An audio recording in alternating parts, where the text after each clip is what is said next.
चलिए अब हम आगे बढ़ते हैं हमारे आर्टिकल 29 एंड 30 की तरफ, जो कि है which are these article cultural and educational rights. All right, cultural education right. ठंड बढ़ती जा रही है यहाँ पर, बट हमें यानी आज कंप्लीट करना है हमारे फंडामेंटल राइट्स। ओके, कल्चरल क्या है? That all the minorities are having the right to conserve their culture. ठीक है, सभी माइनॉरिटीज को अपने कल्चर को कंजर्व करने का, प्रोटेक्ट करने का बिल्कुल अधिकार है, और यही हमें अधिकार किसमें दिया गया है?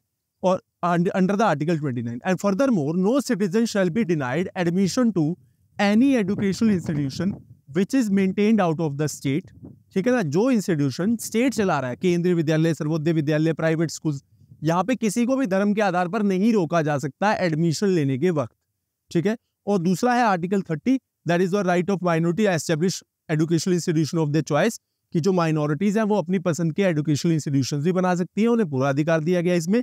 एजुकेशनल इंस्टीट्यूशन जैसे मैं आपको बताया तो मदरसाज हैं इस्लाम में, दमदमी टकसाल सिखिज्म के अंदर, तो ये सब आपके नॉर्मल हो गए। Okay, then moving towards the last article, that is the article 21, sorry I beg your pardon, article 31।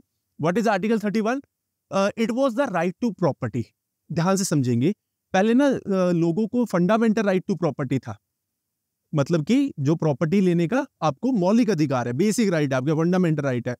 But उसके बाद गवर्नमेंट को लगा कि यार ये तो फंडामेंटल राइट तो नहीं होना चाहिए, क्योंकि at the same point of time state needs the land for development, और दुनिया में एक ही चीज जो है लिमिटेड है वो है लैंड, और जो सबसे ज्यादा वैल्यू रखता है ना।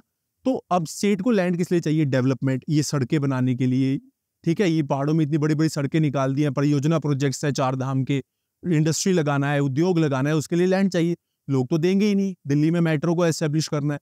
तो article 31 was repealed as fundamental right, it was, you can say, deleted and repealed as fundamental right, और कॉन्स्टिट्यूशन में आर्टिकल 31 की जगह डल गया आर्टिकल 300A। ठीक है ना, 300A आ गया, which now we are having only constitutional right to property, not the fundamental right to property, which means person not to be deprived of property saved by authority of law. तो अब हमें fundamental right नहीं है, अब हमें सिर्फ constitutional right है under article 300। Thank you from Keylong, Vikram Sharma.